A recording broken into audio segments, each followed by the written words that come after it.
नमस्कार। प्रारब्ध पर आप सभी का स्वागत। मैं अवनीश। चैनल को आपने सब्सक्राइब कर रखा है, इसके लिए आपको बहुत बहुत धन्यवाद। हर वीडियो को लाइक जरूर कीजिए ताकि इसका प्रसार ज्यादा से ज्यादा हो। शेयर करेंगे, अतिरिक्त स्नेह होगा। और अगर बेल आइकन आपने दबा लिया तो इसका अर्थ ये होगा कि प्रारब्ध के किसी भी वीडियो अपलोड की सबसे पहले सूचना आप तक। आइए आज की चर्चा शुरू करते हैं। आज हमारे साथ समृद्ध पैनल है। आनंद कुमार जी, आपने इनके नाम के नीचे देखा होगा लेखक, लेकिन सिर्फ इतना ही नहीं है।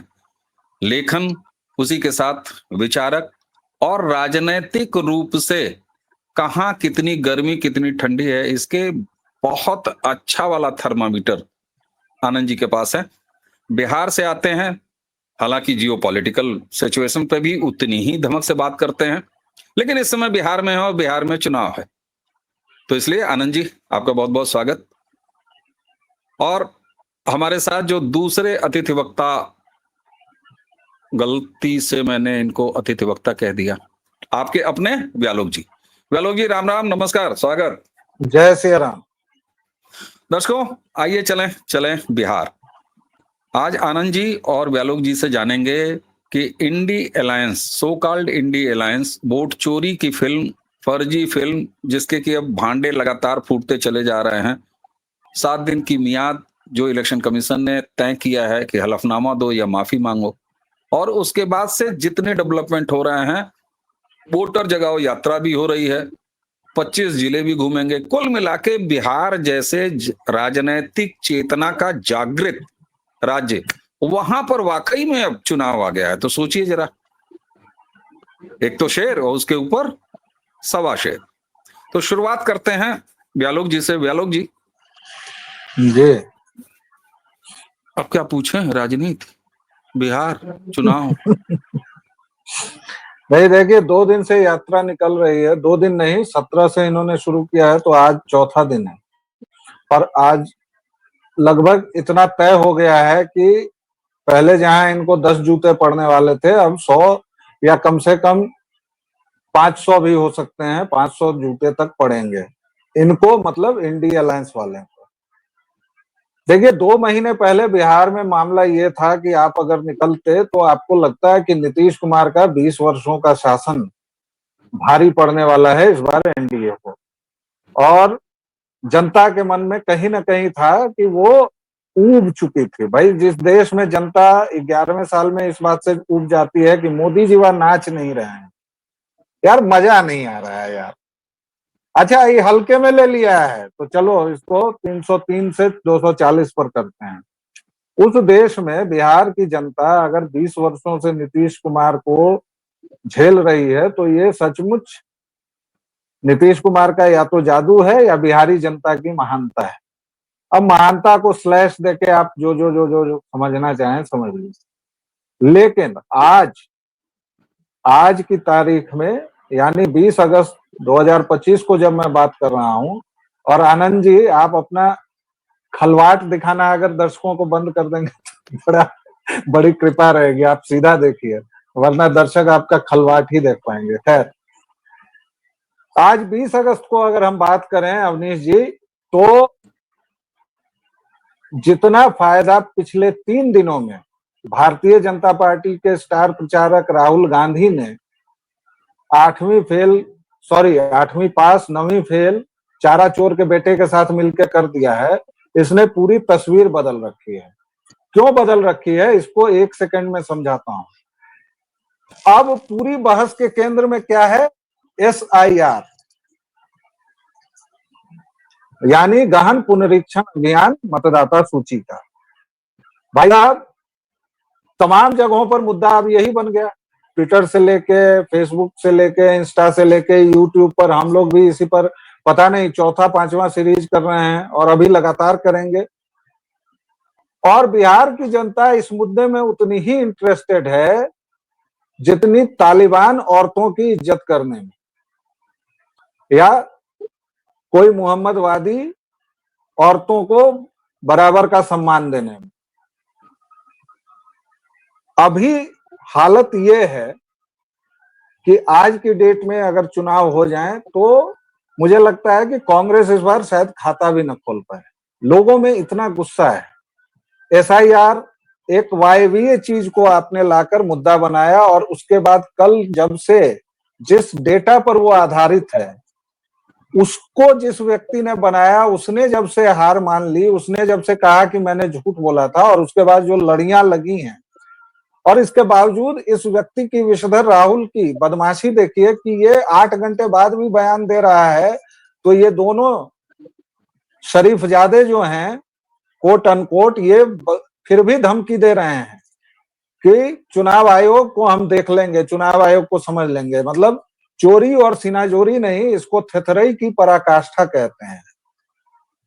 मुख्य चुनाव आयुक्त ज्ञानेश कुमार जी के घर पर हमला होता है, उनके आगरा वाले पैतृक निवास पर हमला हुआ है, और ये किन गुंडों ने किया है, किन लोगों ने किया है? पूरे संवैधानिक ढांचे को आप चुनौती दे रहे हैं, क्योंकि जब आप किसी एक संवैधानिक संस्थान को चुनौती देते हैं तो वह किसी एक संस्थान या व्यक्ति की बात नहीं होती है भाई, वह पूरे के पूरे समग्र ढांचे को आप चुनौती दे रहे होते हैं। तो आप अगर चुनाव आयोग पर हमला कर रहे हैं, अव्वल तो आपका मुंह नहीं है भाई। एमएस गिल से लेके टीएन सेशन से लेके और तमाम ऐसे नाम हम लोगों ने देखे हैं जो चुनाव आयुक्त हुए हैं, रिटायर हुए हैं, और आपने मंत्री तक बनाया है, सब कुछ किया है। और केवल चुनाव आयुक्त क्यों, बहुतेरे ऐसे उदाहरण है, हर एक संवैधानिक संस्थान को आपने ऐसा किया है। लेकिन जब बात चल रही है, जब बात पूरे पब्लिक डोमेन में है, उस वक्त आप अगर सीईसी के घर पर हमला करते हैं तो ले देकर बात वही होती है कि इन दोनों को राजदंड का भय दिखाना बहुत जरूरी है। लेकिन वो फिर से एक अलग विषय होगा। राजनीतिक तौर पर अगर मैं बात करूं तो इस 3 दिन की रैली में ये लोग अपने तथाकथित महागठबंधन का इतना अधिक नुकसान कर चुके हैं कि चुनाव से पहले अगर एकाध पार्टियां इनके गठबंधन से और निकल जाएं तो मुझे कोई आश्चर्य नहीं होगा। जी जी बिल्कुल। आनंद जी, जैसा जी कि अभी व्यालोक भाई ने कहा कि 3 दिनों में काफी नुकसान पहुंचाया है और एसआईआर को प्रमुख मुद्दा बना दिया है, जबकि मुद्दा तमाम और था। इस अभियान से ठीक पहले नीतीश कुमार जी की बढ़ती उम्र, उनकी राजनीतिक सक्रियता, या फिर उनका अब सक्रिय न रह पाना, या बिहार की अपनी समस्याएं। क्या वाकई आपको भी लगता है कि इन लोगों ने मिलके ये चुनाव बिहार वर्सेस बिहार की जनता को छोड़ दीजिए, नीतीश कुमार वर्सेज उनका विकल्प भी छोड़ दीजिए, ये सीधे सीधे मोदी वर्सेस राहुल का बन गया है और तेजस्वी इसमें कहीं बैकसीट पर आ गए हैं?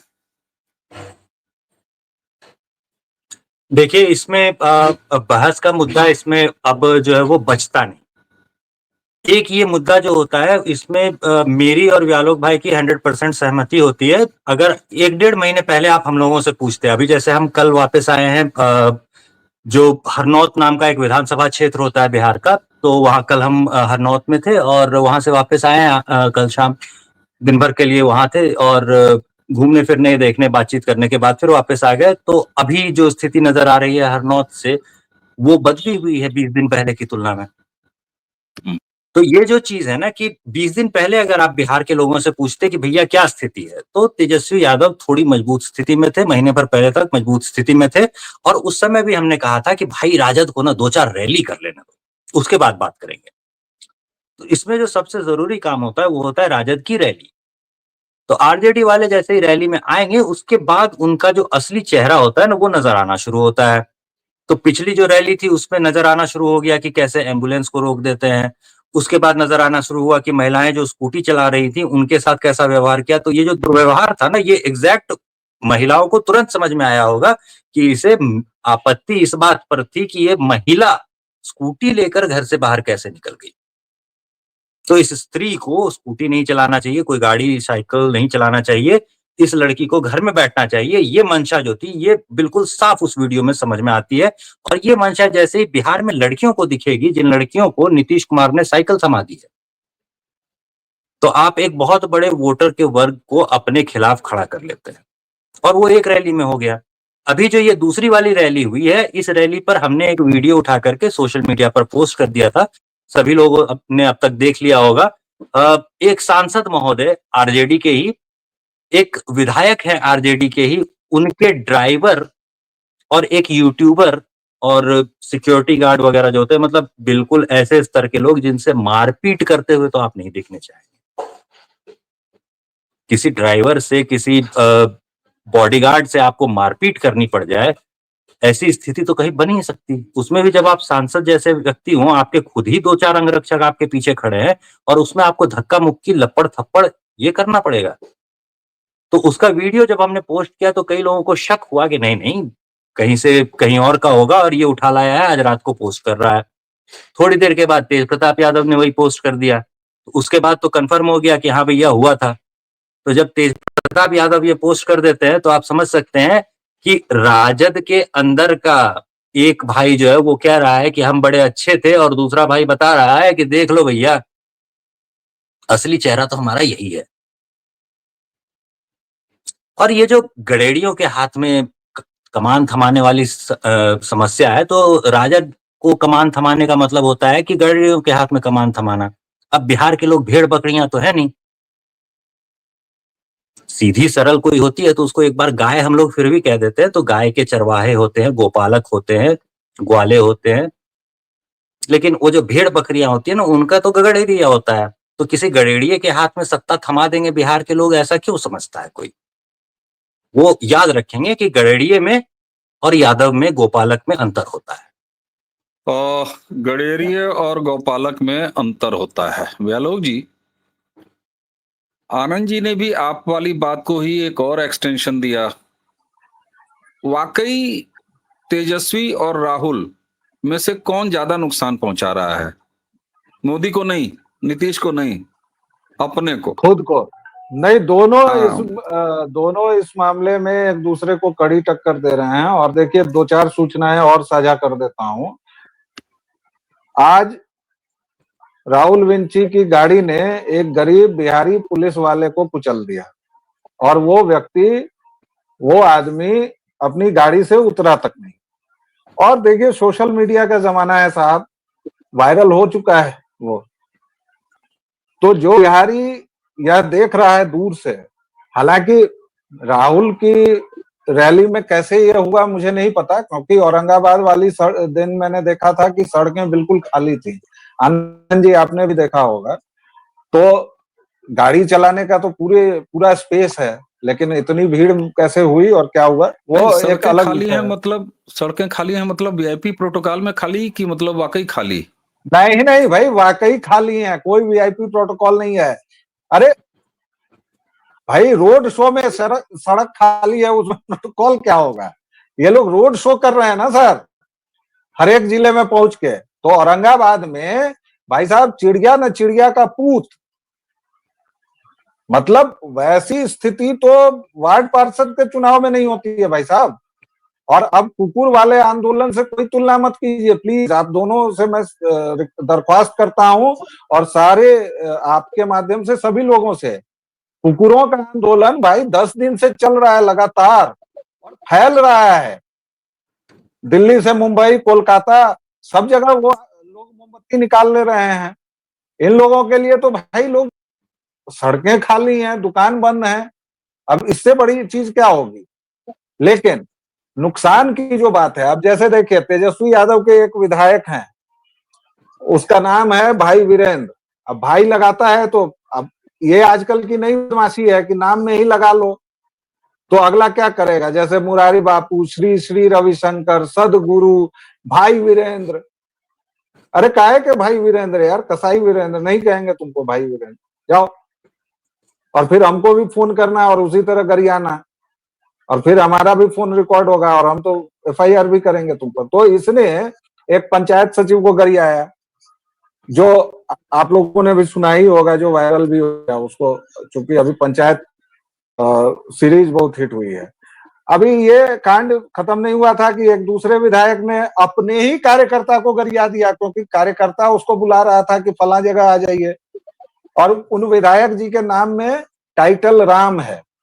अब आप समझ लीजिए, सशक्तिकरण और इसकी बात आप कर रहे हैं, और जो गाली सुन रहा है वो तथाकथित प्रभु वर्ग का है, जिसको हमेशा गाली दी जाती है। किसी भी बात में उस प्रजाति को गाली दे दी जाती है। जैसे अभी आनंद जी कुछ देर पहले मुझसे बातचीत में बता रहे थे कि अगर बिहार में आप तथाकथित सामान्य जाति में हैं और उसमें भी पुरुष हैं, तो आपके जैसा अभागा तो कोई है ही नहीं।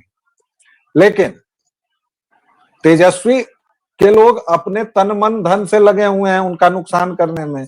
इधर राहुल विंची, आज उनके पापा पप्पू जी की जन्मतिथि है, तो जो असली पप्पू थे, इस बेचारे को तो गलती से पप्पू कहा जाता है। ये तो भयंकर जहरीला विषधर है, इसको तो दुनिया पहचान ही नहीं पा रही है। ये क्या का पप्पू? असल पप्पू तो वो थे जो सोनिया माइनो तो लाए ही लाए, कंप्यूटर भी ले आए, लाते कंधा पर लाए थे मेरे पप्पा, कंप्यूटर लाए थे।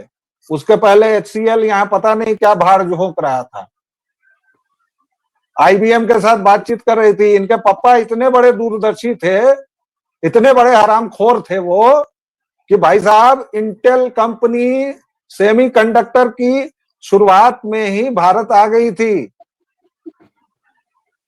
ये 80s के दशक की बात है, जब इनके हरामखोर पापा कंप्यूटर लाने वाले, और ये जो आजकल चप्पल चाटुकार सब कहते हैं 21वीं सदी की सोच वाले और कंप्यूटर क्रांति लाने वाले पप्पू गांधी, उन भाई साहब ने ऐसा उलझाया, क्योंकि उनके लोगों को पैसा नहीं मिला, कि इंटेल ने अपना बोरिया बिस्तर लपेट के यहां से जाना उचित समझा। और आज देख लीजिए भाई साहब, इंटेल कितनी बड़ी कंपनी है और क्या नहीं है।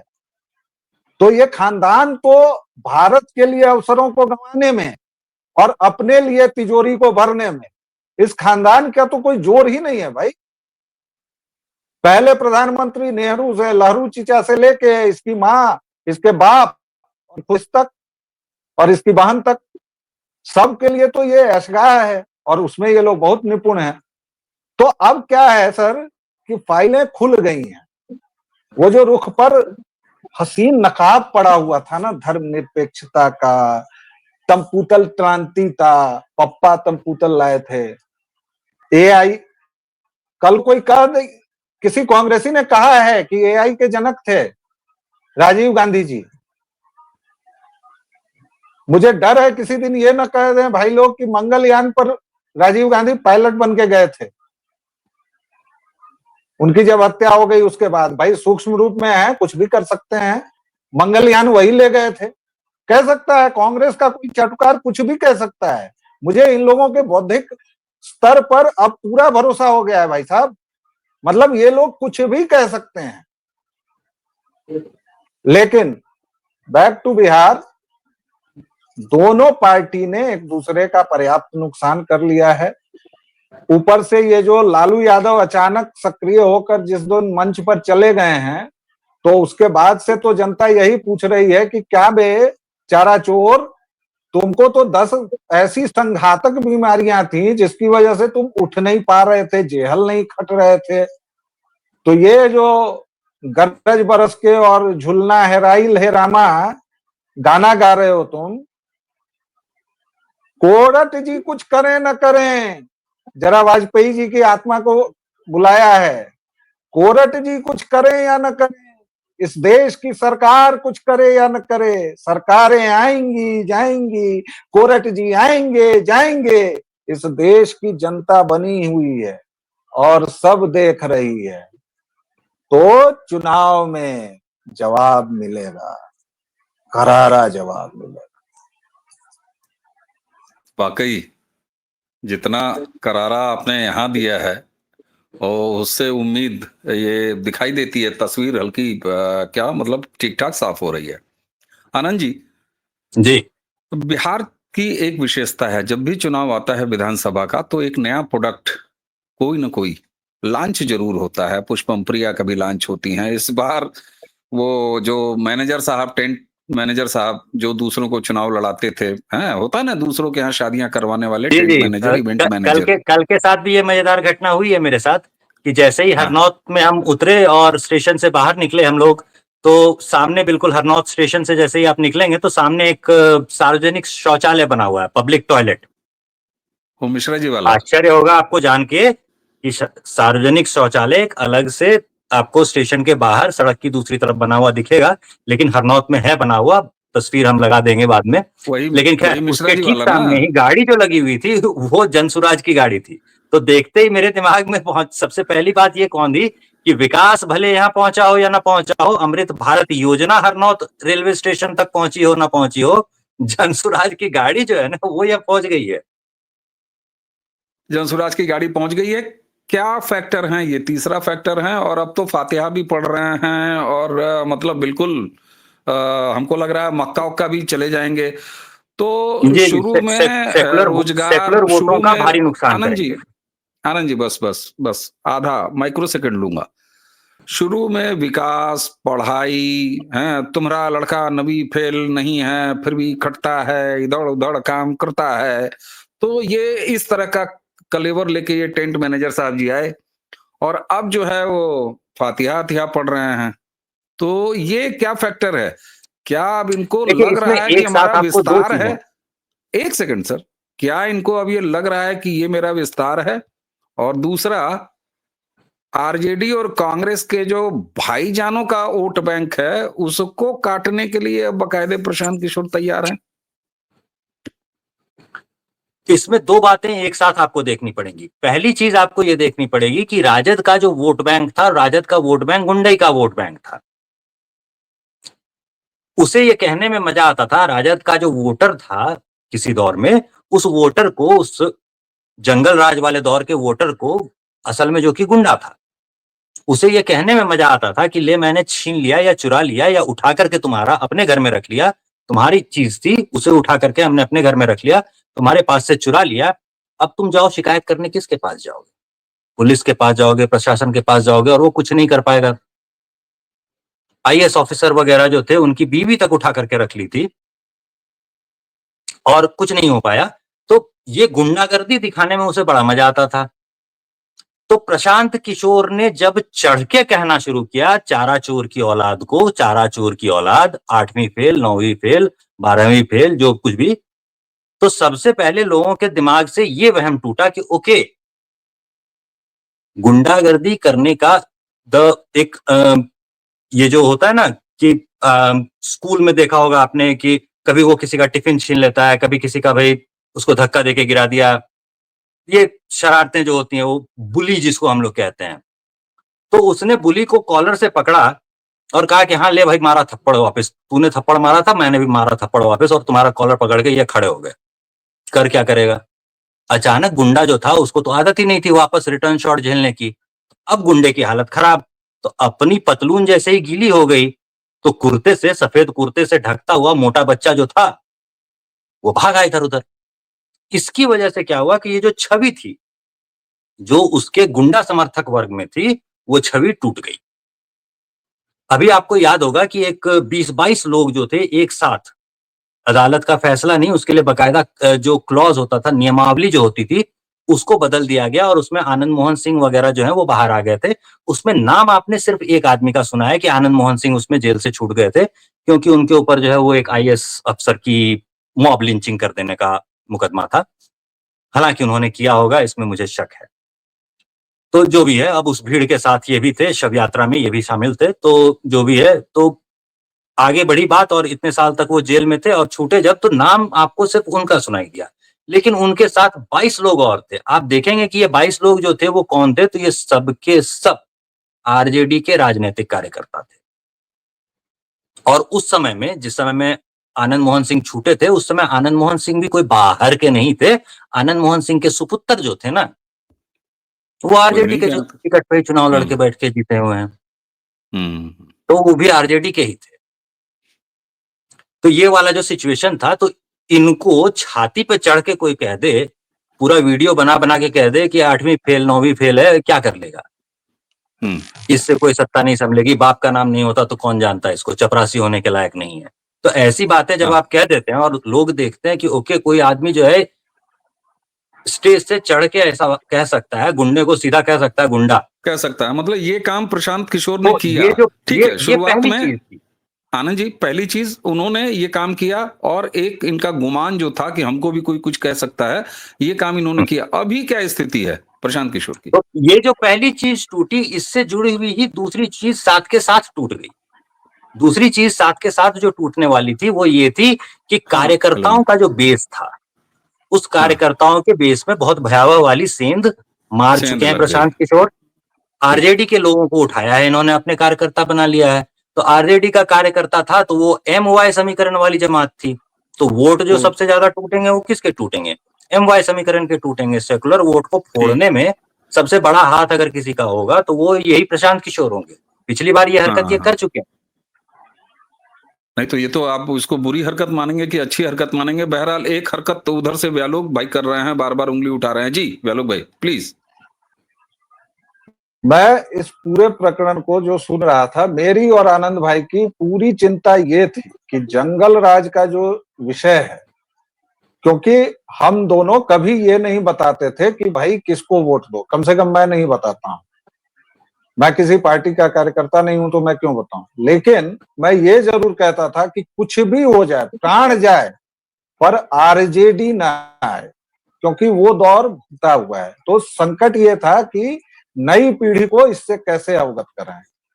सौभाग्य से लालू सूत ने खुद वो मौका परोस के दे दिया, आरजेडी के कार्यकर्ताओं ने दिया, और आज की डेट में तो एक वीडियो आया तो उसकी जड़ खोदने में जो नई जमात को मजा आता है, तो एक वीरेंद्र नामक विधायक के वीडियो के पीछे और फिर वो शहाबुद्दीन से लेके और तस्लीमुद्दीन और सबकी जो बखिया उधेड़ रहे हैं अभी लोग, तो भाई साहब बहुत आनंद आ रहा है। और इसीलिए मैं कह रहा हूं, आनंद जी के सुर में सुर मिला के कि 2-4 रैली और करें ये लोग। बिल्कुल 5 ठीक तो कम बात से है। कम और होनी चाहिए, 5 कम से कम और होनी चलिए, चाहिए व्यालोक भाई। चलिए 5 में तो 5 फुल का फील आ जाएगा। 5 का टारगेट आनंद जी ने दे दिया और कोई अगर हमारा समर्थवान दर्शक हो तो ये वीडियो का लिंक कॉपी करिए और उसे तेजस्वी जी के पास, उसे लालू जी के पास, उसे नहीं राहुल नहीं, गांधी हम की टीम उचित के जगह पास भेज खबर दीजिए। भिजवा देते हैं। हाँ, उचित जगह खबर भिजवा देते हैं ना। तेज प्रताप जी को बोलिए, तेज प्रताप हाँ लो, यादव जी को बताइए कि वो निवेदन करें। कुछ एक जो बाहर की पार्टियां हैं ना, जो पहले जो छोटी मोटी पार्टियां थी, इनको धक्का दे करके जो बाहर कर दिया गया था, हर एक पार्टी ने जो धक्का दे करके, हर एक मतलब VIP विकासशील इंसान पार्टी जैसी पार्टियां थी, ये लोग हाँ, आरजेडी के साथ गए थे और इनको लतिया करके बाद में, अब आप समझ ही सकते हैं कि जी, यादवों जी, की जी। पार्टी है वो और ये निषादों की पार्टी है, तो यादव अब निषाद के सब साथ कुछ कैसा व्यवहार करेंगे? आनंद जी, मैं हम्म। आपसे विनती करूंगा कि इतना ज्यादा अगर आप जो है सकारात्मक ज्ञान अगर दे देंगे तो फिर भाजपा वाले आपको दौड़ा लेंगे। कम से कम इतना ज्यादा उनको सचेत मत करिए। वो लोग काबिल लोग हैं। मुझे लगता है कि 5 रैली का टारगेट आपने दे दिया है। आप क्या चाहते हैं कि मतलब एनडीए वाले आपको दौड़ा लें और कहें कि भाई आप जो है इतना ज्ञान दे रहे हैं और ऐसा ज्ञान देते जाएंगे तब तो वो सुधर जाएंगे। लेकिन आप दोनों से बातचीत करने के बाद एक शेर की 2 लाइनें मुझे याद आ रही हैं कि शामे गम जब बिखर गई होगी, जाने किस किस के घर गई होगी। तो बिहार में फिलहाल ये स्थिति बनते हुए दिखाई दे रही है। और एक चीज और, व्यालोक जी कहते हैं कि इनका बिहार जो है वो लखनऊ तक जाता है। तो ठीक यही स्थिति कोई बहुत अलग नहीं थी उत्तर प्रदेश की। ये अलग बात है कि 2017 के बाद उत्तर प्रदेश ने एक बदलाव अभी नया-नया सीखा है और 32 साल बाद एक फिर से उसको दोहराया है। तो निश्चित तौर पर जो इमेज समाजवादी पार्टी की, सत्ता की, चाहे उनके नेता की, चाहे उनके कार्यकर्ताओं की बिहार में रहे उत्तर प्रदेश में रही, यही स्थिति बिहार में आरजेडी की है। और उसको और ज्यादा क्लियर करने का काम स्वनामधन्य राहुल गांधी कर रहे हैं। तो ये बिहार की स्थिति है। मैंने जानबूझ के उत्तर प्रदेश सपा का जिक्र इसलिए किया कि जो हमारे ऐसे दर्शक जो बिहार नहीं गए, बिहार के बारे में उतना ग्राउंड चीजें नहीं जानते, उत्तर प्रदेश को जरा समझ लें और यहाँ के बदलाव को समझ लें। तो निश्चित तौर पर बिहार एक दूसरे तरफ बढ़ता हुआ दिखाई दे रहा है। प्रशांत किशोर जी को भी धन्यवाद देना चाहिए। भाजपा ही धन्यवाद दें, हम लोग काहे को धन्यवाद दें। खैर जो भी हो, व्यालोक भाई आपने समय दिया, आपका बहुत बहुत धन्यवाद। आनंद जी आपने भी समय दिया, बहुत बहुत धन्यवाद। और जब तक बिहार में चुनाव और चुनाव चकल्लस चलती रहेगी तब तक हमें उम्मीद है कि प्रारब्ध के दर्शकों के लिए आप दोनों का सानिध्य, व्यालोक जी का तो सानिध्य हमें हमेशा मिलता है, लेकिन आनंद जी आपको आज जिस तरीके से घेर घार के हम और व्यालोक जी ने बैठाया है, आगे से भी हम घेर घार लेने में सफल होंगे। तो दर्शकों, ये चर्चा कैसी रही बिहार के बारे में, और क्या क्या बिहार नहीं बिहार के चुनाव के बारे में, राजनीति के बारे में और किस तरफ आप जानना चाहेंगे, क्या सुनना चाहेंगे, नीचे कमेंट में जरूर बताइएगा। चलते चलते एक बार फिर धन्यवाद अपने दोनों पैनलिस्टों का, साथ में चैनल सब्सक्राइब आपने कर रखा है और उसे करवाइए, वीडियोस को लाइक कीजिए, इसे शेयर कीजिए, बेल आइकॉन जरूर दबाइए। हम तीनों को आज्ञा दीजिए। नमस्कार, प्रणाम, जय जय श्री राम।